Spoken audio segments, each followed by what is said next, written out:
너희의 하나님이 이르시되 너희는 위로하라. 내 백성을 위로하라. 너희는 예루살렘의 마음에 닿도록 말하며 그것에게 외치라. 그 노역의 때가 끝났고 그 죄악이 사함을 받았느니라. 그의 모든 죄로 말미암아 여호와의 손에서 벌을 배나 받았느니라 할지니라 하시니라. 전능하신 하나님, 거룩하게 구별하여 세우신 교회에 모여 예배하게 하심 감사드립니다. 소년이라도 지치고 장정이라도 넘어지는 세상 삶이지만 전심으로 온 맘 다해 살 힘주심에 감사드립니다. 그러나 하나님을 잊고 산 시간이 많았음을 고백합니다. 용서하여 주옵소서. 구원받은 하나님의 자녀로 천국의 소망으로 사는 사람답도록 붙잡아 주시기를 구합니다. 사람이 마음으로 자기의 길을 계획할지라도 그 걸음을 인도하시는 이는 여호와이신 것을 알아 모든 것을 하나님께 맡기고 살게 하시기를 구합니다. 군대, 객지, 외국으로 흩어져 있는 성도들 어디에 있든지 하나님의 사람으로 살게 하여 주옵소서. 병들어 치료 중인 성도들을 긍휼히 여겨주시고 회복시켜 주시기를 기도합니다. 영상과 음성으로 함께 예배하는 성도들에게도 평강의 복으로 함께해 주옵소서. 부족한 종이 말씀 들고 섰습니다. 힘있게 선포하도록 능력으로 붙들어 주시기를 구하며 예수님의 이름으로 기도하옵나이다. 아멘. 할렐루야. 행복한 성탄 맞으시기를 축원합니다. 다 같이 인사합니다. 메리 크리스마스. 행복하고 즐겁고 기쁜 성탄절이란 뜻입니다. 다시 한번 합니다. 메리 크리스마스. 심리학자 메슬로우는 인간의 욕구를 5가지로 설명했습니다. 생리욕구, 안전욕구, 소속감과 사랑에 대한 욕구, 인정받으려는 욕구, 자기 실현의 욕구. 모든 사람에게는 이런 욕구가 있는데 그 중에 특별히 인정받으려는 욕구가 강합니다. 인정받지 못하면 상처를 받고 분노하고 결국 자기 실현의 길로 가지 못하게 됩니다. 가정에서 자녀가 부모에게 인정받지 못하면 어떻게 될까요? 배우자가 남편에게, 아내에게 인정받지 못하면 상처를 입고 상당한 스트레스를 받게 됩니다. 상대방을 인정해 주는 것은 돈이 드는 게 아닙니다. 큰 힘이 필요하지도 않습니다. 마음문을 여는 것만으로도 가능하고 그렇게 하면 누구와도 화목할 수가 있습니다. 한번 따라해 보겠습니다. 최고입니다. 앞에 최자를 좀 강조해야 됩니다. 다시 합니다. 최고입니다. 계셔서 행복합니다. 아니, 날 보고 해. 날 보고 뭘 자기들끼리 해. 여길 보고 해요. 다시 최고입니다. 계셔서 행복합니다. 자랑스럽습니다.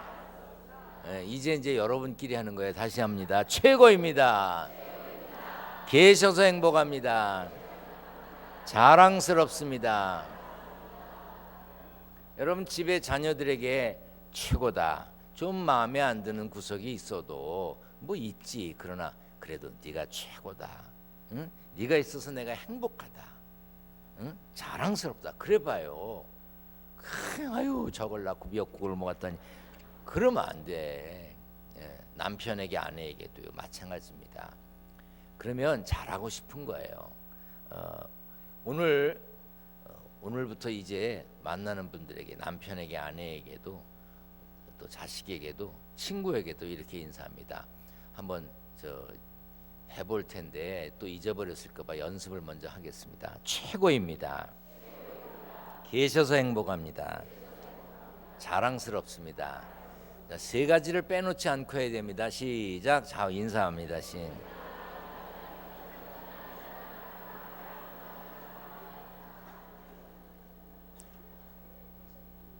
내가 1, 2, 3부 설교하면서 예배 마치고 날 보거든 꼭 이렇게 하라 그렇게 얘기했거든요. 근데 한 가지만 하더라고, 한 가지. 나머지는 어떻게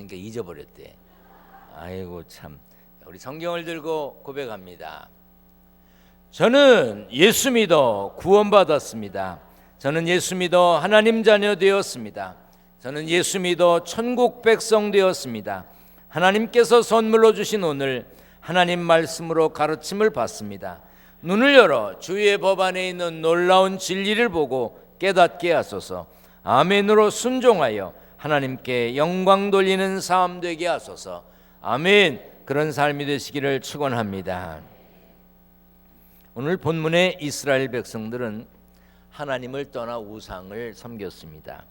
그러다 하나님의 진노를 받았습니다. 그들은 결국 남의 나라의 포로로 끌려갔습니다.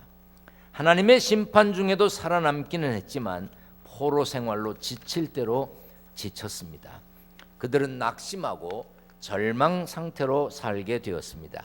그런데 하나님은 낙심하여 절망에 빠져 있는 그들에게 선지자를 통해 위로와 희망의 메시지를 주셨습니다. 본문 1절에 위로하라, 내 백성을 위로하라. 2절에는 그 노역의 때가 끝났고 그 죄악이 사함을 받았느니라 라고 선언해 주셨습니다. 노역은 일방적으로 혹사당하는 것을 말합니다. 노예로 부려지는 것을 뜻하기도 합니다. 쉬운 성경과 새번역 성경에는 노역이라고 하는 단어를 복역기간이라고 표현했습니다. 복역기간은 의무적으로 강제로 갇혀서 지내야 되는 기간을 말합니다. 감옥에 들어간 사람들도 마찬가지고 직업으로 택해서 군인이 된 사람들을 빼고 징집이 돼서 간 사람들도 강제로 갇혀서 살아야 됩니다. 강제로 일해야 되는 것이죠. 그래서 복역을 다른 말로 고생이라고 합니다. 아무리 시설 좋고 먹을 것이 풍부해도 억지로 하는 거, 억지로 지내야 되는 기간은 힘든 일입니다.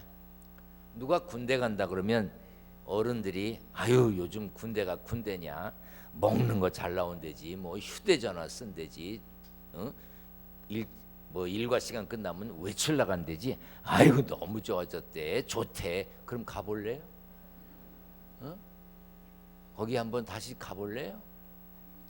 요즘 군대도 군대입니다. 복무 환경이 개선되고 식단이 바뀌었을 뿐이지 힘들기는 예나 지금이나 마찬가지입니다. 제한된 기간에 정해진 공간에 갇혀서 자신의 의지로 기쁜 마음으로 하는, 물론 그런 젊은이들도 있겠지만 정해진 기간이 빨리 끝나서 집에 가길 원하는 젊은이들이 있는 거 힘든 겁니다. 오늘 본문엔 보면 노역의 때 복역 기간이 끝났다. 그러니 이제 고국으로 돌아가게 될 것이라는 선언이 있었습니다. 그러나 하나님의 용서와 위로의 메시지가 선포되었지만 백성들은 믿지 않았습니다. 70년 동안 포로로 지냈기 때문에 포기하고 살았던 것 같습니다. 우리도 고통의 시간이 길어지면 과연 하나님이 나와 함께 계시는가 의심하게 됩니다. 하나님이 동행하시겠다, 보호하시겠다, 인도하시겠다고 약속한 말씀들이 있지만 믿어지지 않기도 합니다. 그러나 이사야 40장 8절에 풀은 마르고 꽃은 시드나 우리 하나님의 말씀은 영원히 서리라 했습니다. 풀이 마르고 꽃이 시들어도 하나님의 말씀은 변함없이 반드시 실현된다는 선언입니다. 너희를 용서하겠다, 내가 너희를 붙들어 주겠다, 내가 너희와 함께 하겠다 하신 하나님의 약속은 신실하고 변함이 없으셔서 영원하고 반드시 실현될 것입니다. 그것을 믿기 때문에 오늘 이 시간에도 예배에 나오신 줄 믿습니다. 이스라엘 백성들은 단지 시간이 흘렀기 때문에 노역기간, 복역기간이 끝났기 때문에 고국으로 돌아갈 자격을 얻은 게 아닙니다. 포로로 잡혀가 고생하여 죄값을 다 치른 것도 아닙니다. 허물과 죄를 용서하시는 하나님의 은혜를 받은 것입니다. 우리도 지금 고난 중에 있더라도 그것을 죄의 대가로 생각하거나 하나님이 나를 외면하셨다고 여기지 말아야 합니다. 그리고 얼마간의 고난을 당했다고 죄에 대한 대가를 다 치렀다고 착각해도 안 됩니다. 우리가 잊지 말아야 할 것은 회개하여 하나님께로 돌아설 때 용서와 위로를 받을 수 있다는 것입니다. 욥기 22장에 보면 큰 고통을 당하는 욥에게 그의 친구 엘리바스가 충고하는 말이 나옵니다. 물론 욥의 친구 엘리바스는 욥이 당하는 고통과 상관없는 말로 책망을 합니다. 그러나 엘리바스가 한 말을 우리는 귀담아 두어야 합니다. 욥기 22장 21절 같이 읽겠습니다. 시작. 너는 하나님과 화목하고 평안하라. 그리하면 복이 네게 임하리라. 하나님과 화목하고 평안하라고 했습니다. 그러므로 하나님의 말씀에 순종해야 합니다. 하나님과 화목하려면, 하나님과 관계를 원만히 하려면 하나님의 말씀에 순종해야 합니다. 그것이 하나님과 화목하는 방법입니다. 우리는 우리의 것이라고 생각하는 시간, 물질, 재능, 모든 것을 하나님을 기쁘시게 하는 일에 써야 합니다.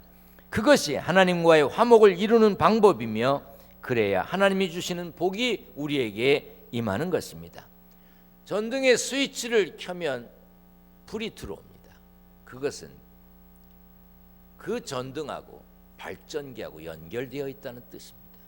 스위치를 켜도 불이 들어오지 않는 것은 선이 끊겼다는 뜻입니다. 마찬가지로 우리가 빛 가운데 행하기 위해서는 빛이신 예수님과 연결되어 있어야 합니다.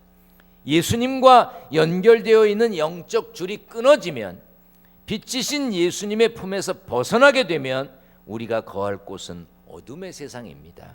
그렇게 되면 주님이 주시는 평안과 상관없이 살게 됩니다. 요한복음 14장 27절입니다. 다 같이 읽겠습니다. 평안을 너희에게 끼치노니 곧 나의 평안을 너희에게 주노라. 내가 너희에게 주는 것은 세상이 주는 것과 같지 아니하니라. 너희는 마음에 근심하지도 말고 두려워하지도 말라. 하나님이 주시는 평안은 세상이 주는 것과 같지 않은 참 평안이며 참 복입니다. 하나님과 화목하며 하나님이 주시는 평안을 누리며 사는 방법이 욥기 22장 22절에 나와 있습니다. 청하건대 너는 하나님의 입에서 교훈을 받고 하나님의 말씀을 내 마음에 두라 그랬어요. 하나님의 말씀을 받아들이고 하나님의 말씀을 마음에 담아두고 살아야 한다는 뜻입니다. 향수병을 집에 두었다고 해서 집에 향내가 납니까? 향수병 뚜껑을 열어야죠. 향수를 핸드백에 넣고 다닌다고 몸에 향내가 나나요? 향수를 몸에 뿌려야죠. 하나님의 말씀을 마음에 두라고 했으니까 집에다가 거실에 성경을 놓습니다. 또 자동차에다 성경을 놓고요, 핸드백에 성경을 넣고 다니고 주머니에 넣고 다닙니다. 그런다고 하나님의 말씀을 마음에 두는 게 아닙니다. 하나님의 말씀을 읽고 듣고 배우고 익혀서 말씀대로 사는 것이 하나님의 말씀을 마음에 두는 것입니다. 우리는 하나님의 은혜 없이 살 수 없습니다. 때로 착한 척, 거룩한 척 하기도 합니다. 그러나 우리는 늘 죄 가운데 살고 있습니다. 아무리 깨끗하게 살려고 해도 우리 몸에 때가 끼고 우리 옷에 더러운 게 묻습니다. 목욕하고 때를 밀어도 시간이 지나면 또 때가 나오고, 깨끗하게 빨아서 입어도 옷에 때가 묻습니다. 아침에 깨끗한 옷을 입고 나왔다 할지라도 목과 소매에 벌써 아마 때가 끼었을 겁니다. 마찬가지로 우리가 아무리 깨끗하게 살고 죄짓지 않게 살려고 해도 우리는 완벽하지 않습니다. 부족합니다. 연약합니다. 우리가 깨끗하게 살려 해도 세상이 우리를 가만히 두지 않고 마귀가 우리를 가만히 두지 않습니다. 그러므로 우리에게는 정결케 하시는 하나님의 은총이 필요합니다. 예수님은 우리와 하나님과의 관계를 화목하게 하시려고, 끊겼던 관계를 회복시키시려고 이 땅에 사람으로 오셨습니다. 그러므로 예수 믿어 구원받은 우리는 구원받았으니 다른 사람들도 용서하며 살아야 합니다. 용서받은 경험이 있는 사람만 다른 사람을 용서할 수 있습니다. 한 번도 용서받아 본 경험이 없는 사람은요, 용서가 뭔지를 몰라요. 그렇기 때문에 용서받았음에도 용서받은 것을 알지 못하는 그 사람이 남을 용서하겠습니까? 용서하지 못합니다. 그러므로 내가 남을 용서하는 것은 내가 용서받은 것을 알고 그 용서받은 것을 드러내는 것입니다. 하나님의 용서와 위로가 무엇인지 아는 우리는 모르는 사람들에게 하나님의 용서와 하나님의 위로를 전할 의무가 있는 것입니다. 돌아보면 세상에는 사랑과 위로를 필요하는 사람들이 많이 있습니다. 우리는 그들에게 하나님의 사랑을, 하나님의 위로를 전해야 합니다. 로마서 12장에 이런 말씀이 있습니다. 즐거워하는 자들과 함께 즐거워하고 우는 자들과 함께 울라. 예수님이 사람의 모습으로 세상에 오셔서 우리와 함께 사셨다는 거, 우리처럼 배고프시고 우리처럼 눈물도 흘리시고 우리처럼 피곤해서 주무시기도 했다는 거, 그게 큰 위로가 됩니다.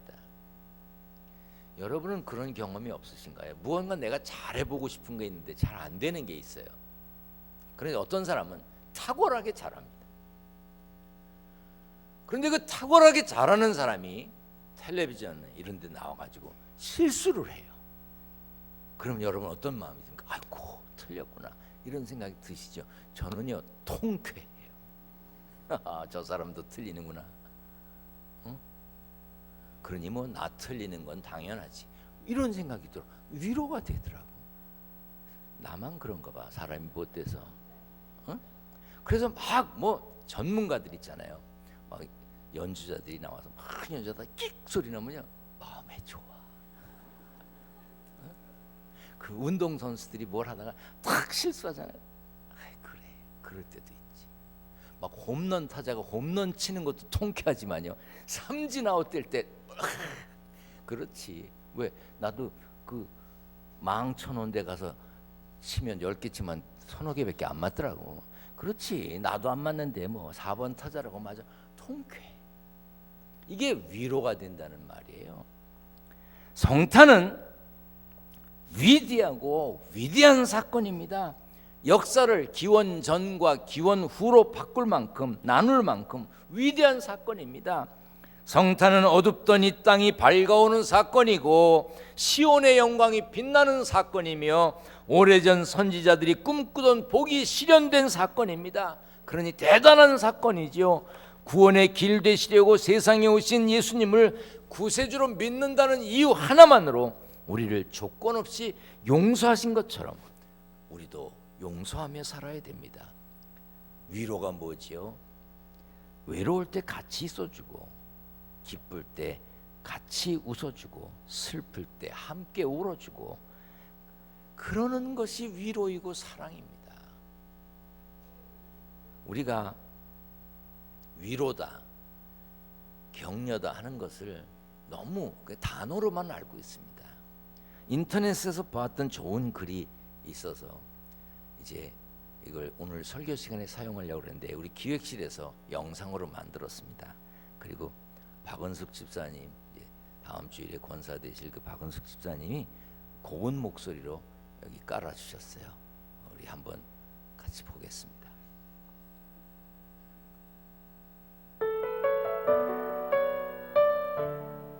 여행에서 돌아오다가 우리 가족은 큰 사고를 당했다.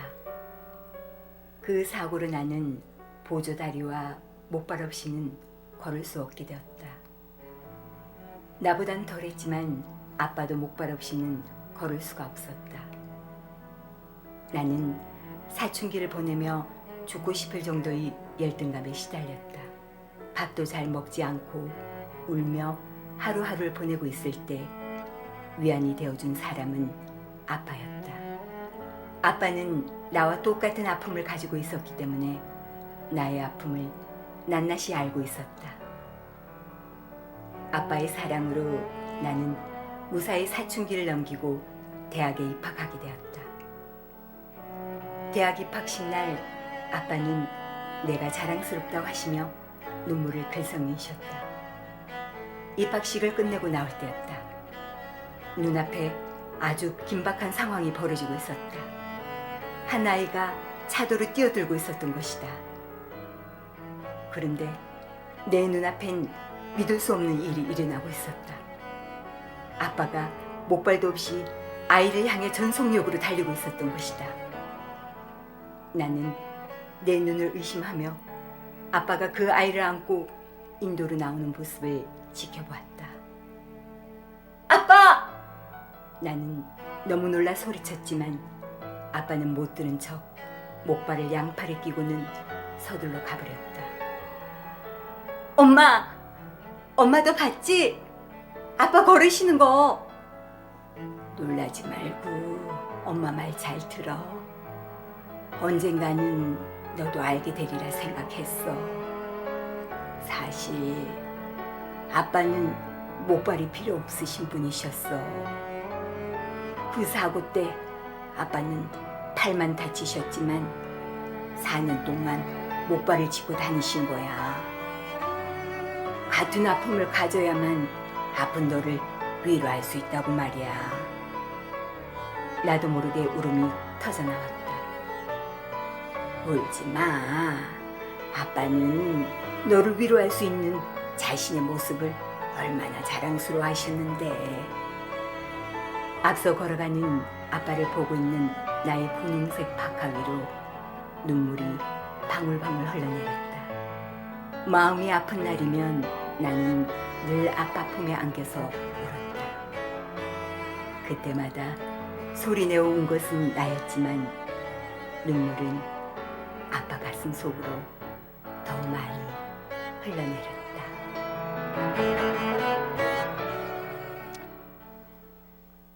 하나님이 사람의 모습으로 우리에게 오신 것은 우리의 부족함을 아시고 우리를 구원하시고 위로하기 위해서입니다.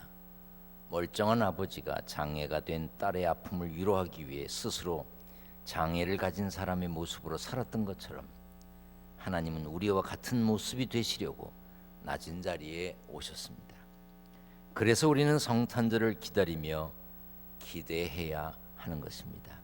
나를 위해 이 땅에 아기로 오신 예수님을 기뻐하며 전해야 하는 것입니다. 많은 분들이 라면 모으기에 동참해 주셨습니다. 감사드립니다. 25일 수요일 성탄절 아침까지 계속 모으기를 합니다. 잘 모아서 어려운 이웃에게 전할 것입니다. 비록 한 봉지의 라면이라도 받는 분에게는 큰 위로가 될 것이고 사랑이 될 것입니다. 25일 수요일은 성탄절입니다. 아침 9시, 11시 두 번 예배를 드립니다.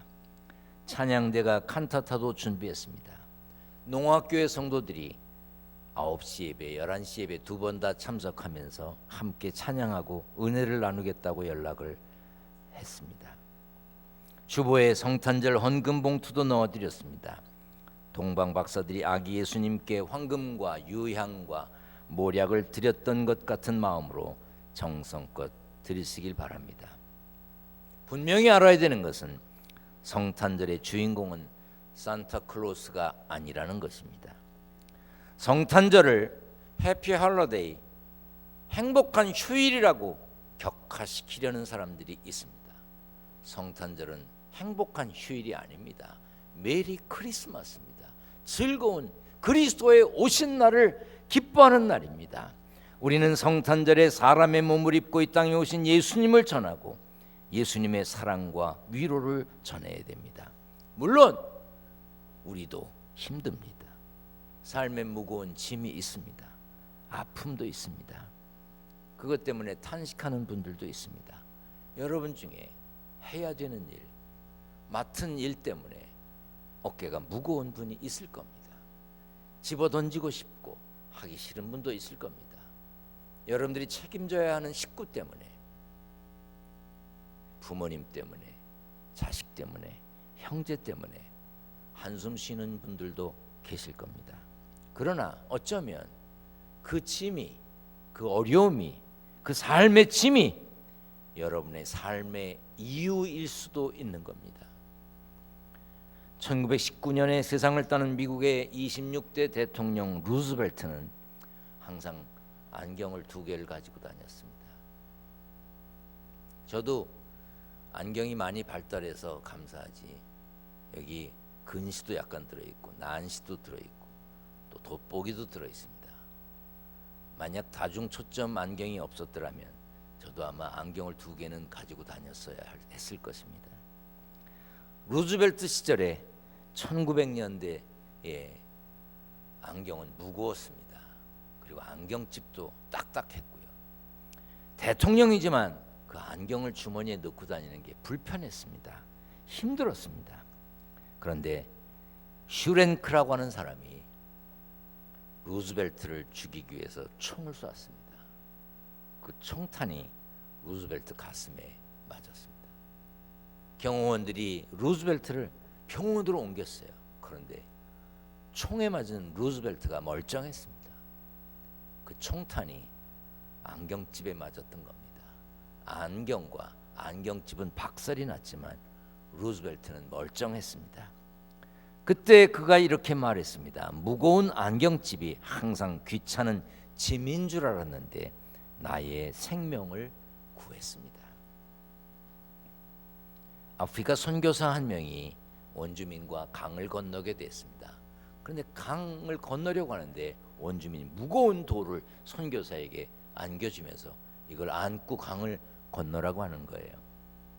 그러더니 자기도 가서 큰 돌을 가슴에 안고 강을 건너는 겁니다. 강을 건너다 중간쯤 왜 그 무거운 돌을 들고 가게 했는지 깨닫게 됐습니다. 물은 빠른 속도로 흐르는 급류였습니다. 만약 그냥 건너려고 했다면 그 체중 가지고는 물에 휩쓸려 떠내려갈 수밖에 없었습니다. 그러나 무거운 돌을 가슴에 안고 있었기 때문에 그 무게로 그 강을 건널 수가 있었던 것입니다. 여러분들이 지금 지고 또 여러분들이 지금 안고 있는 무거운 짐이 무엇입니까? 벗어 던지고 싶은 거, 귀찮은 거, 하기 싫은 게 무엇입니까? 어쩌면 그것이 그 짐이 그 무거움이 여러분의 삶의 이유일 것입니다. 여러분은 어떤 마음으로 그 짐을 지고 가십니까? 하나님의 은혜를 입고 위로를 받고 돌보시는 은총의 날개 아래 사는 우리는 하나님과의 관계도 화목해야 되지만 하나님께서 원하시는 사명의 짐, 내가 감당하고 가야 하는 짐도 잘 지고 가는 것이 내가 사람들에게 위로를 주고 나로 인해 다른 사람이 혜택을 입도록 하는 것입니다. 우리를 위로하시고 우리에게는 위로하며 살라고 하시는 하나님의 뜻을 이루며 살아야 하나님과 나와의 관계가 원만해지는 것입니다. 화목해지는 것입니다. 그것이 곧 하나님의 말씀, 하나님의 뜻에 순종하는 것입니다.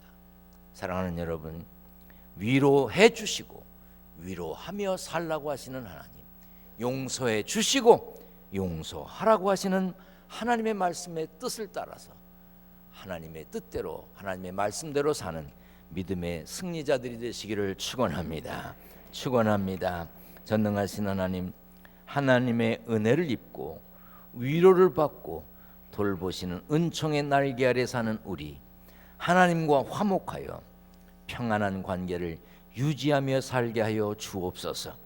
우리를 위로하시고 위로하며 살라고 하시는 하나님, 우리를 용서하시고 용서하며 살라고 하시는 하나님, 그 뜻을 이루며 사는 믿음의 승리자들이 되게 하여 주옵소서. 세상에서 땀 흘려 일했습니다. 일하여 얻은 소득을 구별하여 하나님께 드립니다. 11조, 감사헌금, 건축헌금, 선교헌금, 일천번제 예물, 정성스러운 성도들의 예물을 구별하시고 저들의 가정과 일터를 축복하여 주옵소서. 우리 주님 예수 그리스도의 이름으로 기도하옵나이다. 아멘.